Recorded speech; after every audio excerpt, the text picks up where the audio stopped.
This video is brought to you by Eugeo, who sacrificed the remaining presence he had within the Blue Rose Sword to aid Kirito one last time. It's been a long time since Eugeo had his final breath in Underworld, and a much shorter time since he last appeared as a memory mirage to sacrifice himself once again to save Kirito.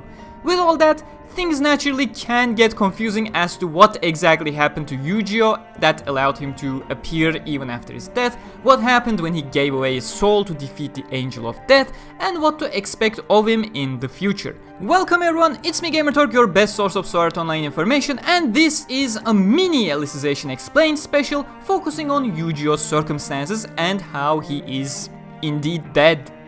This should not be a long video, at least that's what I hope right now as I start preparing my script, so chances are I'll have 4 timestamps below titled Introduction, Death of Eugeo, Death of Eugeo's Soul, and Eugeo's Future. The final one consisting of some War of Underworld epilogue spoilers, followed by Art Online Volume 24, Unital Ring 3's cover and illustrations, although I won't go into Unital Ring specifics myself in this video and will direct you to a separate video of mine to talk about that character, and another video to talk about Unital Ring 3 illustrations and events specifically. So if you want to jump to specific events, those timestamps will be in the description along with Amazon and Book Depository affiliate links, so you can grab the light novels for yourselves. With that, let's cast away the sly foxes spreading misinformation and get on with Alicization Explained.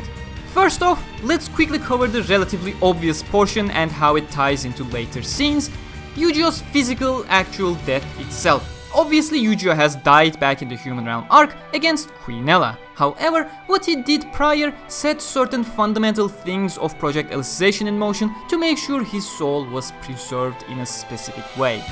Divine weapons in Underworld that possess a perfect weapon control, something you recognize by the controlled/limited release method of enhanced armament and unleashing method of release recollection, have those abilities because the weapon itself has a significant past that is now embedded in the weapon to give it those special properties. This is of course most easily recognizable if the weapon is created from a divine beast, as the memory release function utilizes those memories embedded in the weapon to bring those beasts back to life as a mirage of some sort, Eldriel's Frostscale Whip turning into the snake or Düsselbert's Conflagration Bow turning into the phoenix is very clear to see.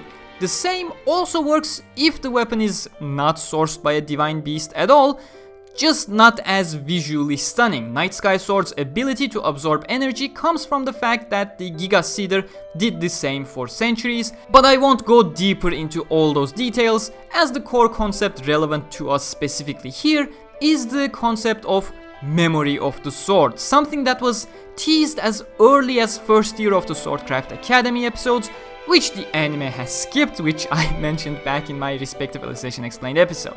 Divine weapons hold data of their past for these powers to manifest from.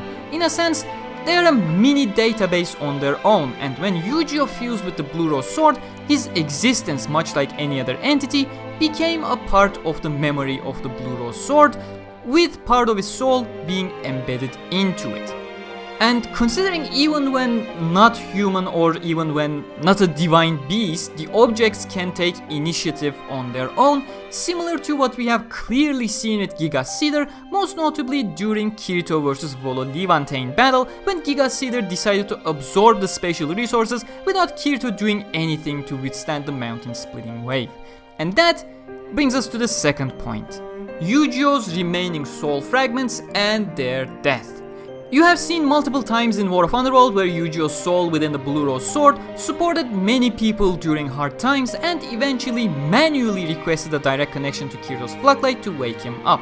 After that point, it is no longer just the fragments within the Blue Rose Sword supporting Kirito, it's also the memories of Eugeo from Kirito amplifying his manifestation.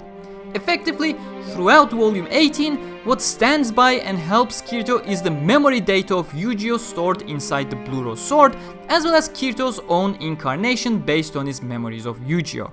However, while Eugeo was there for Kirito until the very end, the end actually consumed all his remaining existence at last. At the end of the battle, when Kirito looks back at the Blue Rose Sword, he explicitly states that Eugeo's fragment inside the Blue Rose Sword was finally consumed to its fullest by the final battle that took place next to the World's End altar. This meant that there was no longer an objective version of Eugeo's soul lingering within Underworld, which basically means Eugeo is no longer able to manifest within the world by himself, and in fact, let me make it clearer, Eugeo is completely gone, snuffed out of existence completely. He is no longer alive in any way, shape or form. Which brings us to the final topic header, the future, starting with the volume 18 Alicization lasting epilogue. If you're watching this video when it first goes live, that means you got 3 more episodes left for you to get to this scene, so until then, the following portion will be spoilers for you, and I recommend you leave for now and come back in 3 weeks when that scene happens. You'll understand when it does. Please leave a like in the meanwhile, and I'll give you 3 seconds to stop and leave the video. 3, 2, 1, okay. The final couple of pages of Art Online Volume 18 Alicization Lasting is the very end of the Alicization epilogue, where Kirito, Asuna and Alice dive back into Underworld and instantly come across a gigantic space monster. Tease and Ronnie's descendants Shtika Strinen and Lorene Arabelle watch 4 figures from afar fighting the space monster. They were probably too young to recognize the fabled Star King and Star Queen, who had been gone for a while now already from the world, but the third person, the Golden Knight, they did recognize from a picture in the throne room. She was Alice, one of the most important Integrity Knights of the War of Underworld that took place 200 years ago.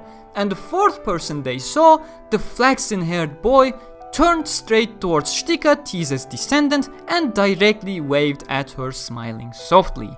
So that brings us here. If we are to believe Kirito that Eugeo's soul has been completely snuffed out by the final battle against Subtilizer, the only remaining possibility in our hands at that point is the Eugeo that shows up at this point is through Kirito's own incarnation, the same way Asuna summons Yuki during their fight against Po. So that is basically it. Eugeo no longer exists on his own, and the only reason he appears in the final scene of the epilogue is thanks to Kirito's incarnation, until Reiki decides to reveal some other thing that we didn't know so far to change the rules of his own game. Why am I saying that?